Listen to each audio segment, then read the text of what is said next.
Car crashed to chosen family. The girls who stole a millionaire's heart. The rain came down in sheets, turning the streets of Houston, Texas, into rivers of slick, shimmering water. Streetlights flickered, their glow barely piercing the storm. Most people huddled indoors, safe from the cold and wet. But one man drove through the downpour, his sleek black sedan slicing through the night. His name was Thomas Bennett, a billionaire who had built a tech empire from the ground up. Despite his wealth, Thomas lived quietly in a sprawling mansion on the edge of the city. No flashy sports cars, no wild parties, just a man who valued purpose over show. Tonight, his mind was elsewhere, tangled in thoughts of a business meeting that had been abruptly cancelled. As he navigated a sharp curve, his tires skidded on the wet asphalt. With a jarring crunch, his car slammed into a street lamp. The hood crumpled, steam hissed into the rainy air, and Thomas's phone clattered to the floor. Pain pulsed through his chest, and his vision blurred. In a crumbling alley nearby, Ellie crouched under a sagging awning, her thin jacket soaked through. The cold bit at her skin, and a small cut on her hand stung. But she ignored it, her focus on keeping her younger sister warm. Beside her, Ava shivered in a faded, oversized sweatshirt that hung past her knees. The sisters had been on their own for years, scraping by in the city's shadows. The sudden sound of the crash, a sharp, metallic screech, made Ellie's head snap up. "Stay here," she whispered to Ava, her voice steady but urgent. Without hesitation, she darted into the rain, her bare feet splashing through puddles toward the wrecked car. Its headlights flickered weakly, illuminating twisted metal and a cloud of steam rising from the hood. Ellie peered through the shattered driver's window and saw a man slumped over, his head tilted at an odd angle. Rain poured in, mixing with the smell of oil and metal. "Hey, can you hear me?" Ellie shouted, pounding on the window. A faint groan answered her. The man stirred, his hand fumbling weakly for the door handle but falling short. "Ava, come here," Ellie called. Ava, small and trembling, ran to her sister's side, her eyes wide with fear but trusting Ellie completely. Ellie scanned the ground and grabbed a loose brick from the roadside. With a quick swing, she smashed the window, glass scattering like tiny jewels in the rain. She leaned in, her hands shaking as she unbuckled the man's seatbelt. Ava, summoning courage, grabbed his wrist, her small fingers surprisingly strong. Together, they pulled him from the wreck, his weight heavy against their thin frames. His suit was torn, streaked with mud and blood, and his face was pale under the flickering streetlight. They stumbled through the rain, half carrying him to a small clinic a block away, their breaths puffing in the cold air.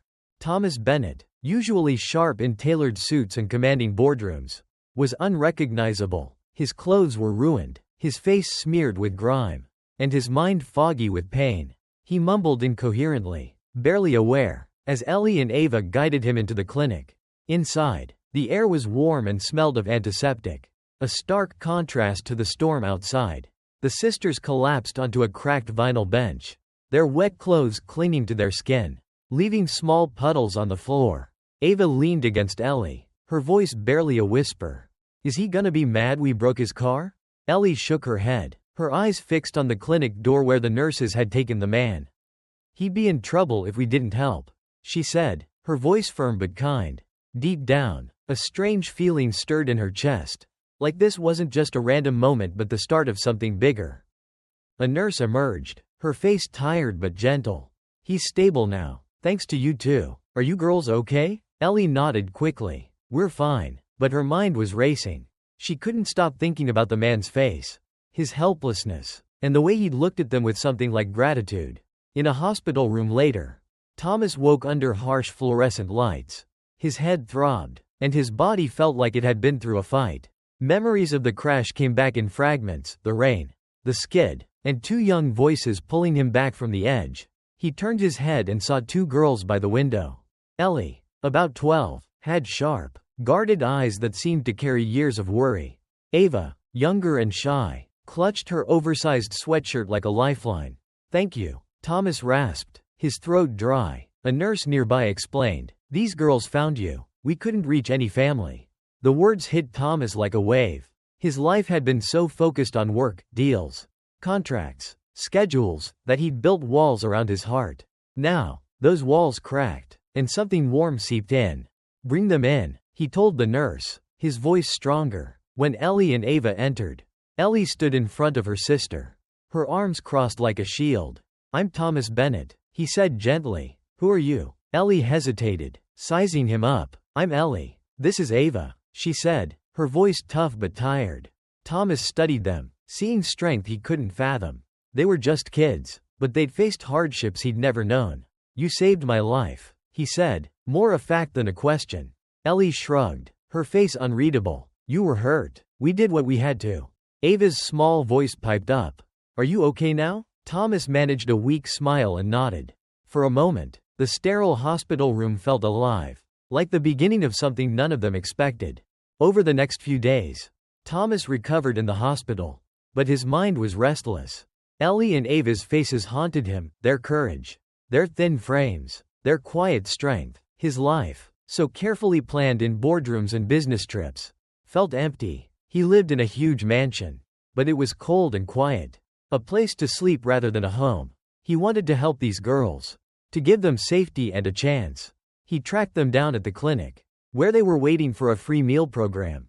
They sat on the curb, sharing a single sandwich. "Come with me," Thomas said, kneeling to their level. "I'll make sure you're safe." Ellie's eyes narrowed. "We don't take handouts," she said sharply. Thomas's voice was soft but firm. "This isn't a handout. You saved me. Let me return the favor." Ava looked at Ellie, her eyes bright with hope. After a long pause, Ellie nodded, her jaw tight. Thomas's mansion was like a castle from a storybook. Tall iron gates swung open to reveal perfect green lawns, dotted with rose bushes. The house itself was massive, with towering windows that caught the sunlight and a marble fountain bubbling in the driveway. Inside, the floors gleamed, chandeliers sparkled, and the air smelled faintly of polished wood and fresh flowers. Ava's mouth fell open as she stared at the fountain, her small hands clutching her sweatshirt. "It's like a palace," she whispered. Ellie stayed tense, her eyes scanning every corner like she was waiting for a trap. Thomas noticed their reactions, Ava's wonder, Ellie's caution, and felt a weight settle on his shoulders. He wanted to make this place feel safe for them, not just grand. He showed them to their rooms, each with a soft bed, warm blankets, and windows overlooking the garden. He gave them clean clothes, soft sweaters and jeans that actually fit, and made sure they had a hot meal, creamy tomato soup and grilled cheese sandwiches. Ava ate eagerly, her eyes lighting up at the taste.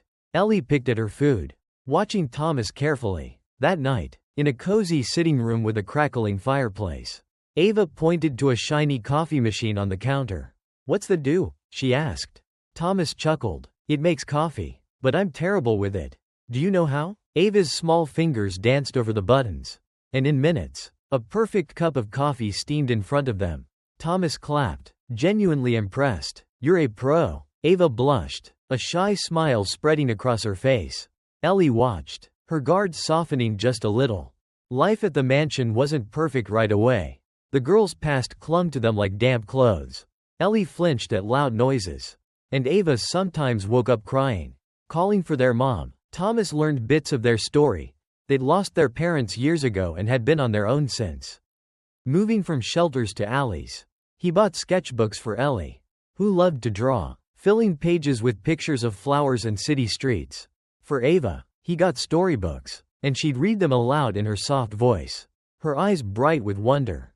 But trouble came one afternoon when a man named Victor Hayes, Thomas's slick business partner, visited. Victor's smile was too smooth, his suit too perfect. He looked at the girls like they were out of place. "What's this, Thomas? Playing hero for some street kids?" he said, his voice dripping with scorn. Thomas's face hardened. They saved my life, Victor," he said, his voice low and firm. "They're not a project. They're my responsibility." Victor's smirk didn't fade. "Don't let them distract you from what matters. You got a company to run." Thomas stepped closer, his eyes cold. "We're done if you disrespect them. They deserve better than your attitude." Victor's smile faltered, and he left, his polished shoes clicking on the marble floor. That moment was a turning point. Thomas knew he wasn't just helping the girls, he was building something real. Something lasting. Victor's world, meanwhile, was crumbling. Whispers of his shady deals, fake contracts, hidden accounts, reached the authorities. Soon, investigators swarmed his offices, and reporters camped outside, snapping photos as his empire fell apart. His name, once powerful, became a symbol of scandal. Thomas, on the other hand, poured his energy into the girls. He hired a tutor to help them catch up on school, and Ellie's sharp mind shone through, especially in math. Ava discovered a love for baking, proudly making lopsided cookies that Thomas ate with a grin. One evening, in the garden under a sky painted pink and gold, Ava shared a memory of their mom singing lullabies before everything went wrong. Ellie stayed quiet, her arm around her sister, her eyes distant. Thomas listened, his heart heavy. "You deserve so much more than you've had," he said softly. "I'm going to make sure you get it." In that moment, a bond formed, not just from gratitude, but from shared care and trust. Thomas started the process to adopt Ellie and Ava, wanting to make them his family for good.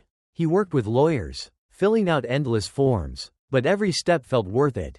On a crisp fall afternoon, he sat them down in the sunny living room, the windows open to let in the smell of fresh grass.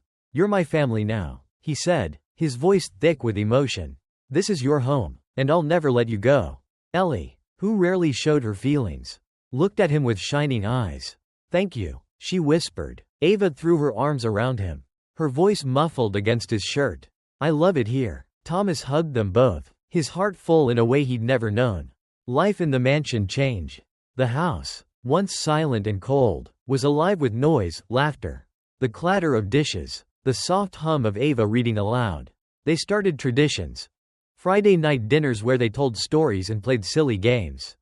Sunday mornings baking together, flour dusting the counter. A friend, Daniel Reed, moved to Houston to help keep an eye on the girls. Daniel was strong but gentle, with a warm laugh and a knack for fixing things. He respected the girls' space, earning Ellie's trust when he taught her how to use a toolbox. Ellie joined an art class, her drawings of gardens and stars winning praise from her teacher. Ava's confidence grew, and she started a small, baking club with Thomas, proudly presenting him with muffins and cakes. One night, as they sat by the fireplace reading a book about pirates, Ava looked up. "Mom used to read to us like this," she said, her voice soft. Thomas paused, then smiled. "Then let's make it our thing. Every night, we'll read together." Ava beamed, and even Ellie nodded, a rare smile tugging at her lips. The girls began to heal, their nightmares fading, their laughter growing louder. Thomas, too, felt different. His days of endless meetings and cold calculations seemed far away. He still ran his company, but he left work early to be with the girls, trading boardrooms for bedtime stories. Months later, Thomas sat in the garden, watching Ava chase fireflies as their golden lights blinked in the dusk. Ellie sat nearby, sketching the sunset, her pencil moving quickly across the page. Daniel joined them, carrying a tray of lemonade, the glasses clinking softly. The air was sweet with the scent of roses and freshly cut grass. Thomas thought back to that rainy night, the crash, the girls' bravery, the moment that changed everything. His mansion, once a lonely monument to his success, was now a home, filled with love and second chances. He looked at Ellie, her face focused as she drew, and Ava, giggling as she caught a firefly in her hands. Daniel caught his eye and nodded, as if he understood. The stars began to appear, tiny specks of light in the deepening sky. Thomas leaned back, his heart at peace. He'd spent years chasing wealth, but this messy, joyful, complicated family was what mattered. The girls had saved him, not just from the crash, but from a life that was too empty. As Ava ran over, holding out a firefly that glowed in her palm, Thomas laughed. "Look at that," he said, his voice warm. Ellie looked up from her sketch, a rare grin on her face. "It's like magic," she said, and it was. The mansion, the garden, the laughter, it was all magic, built from courage, trust, and the promise of a brighter tomorrow.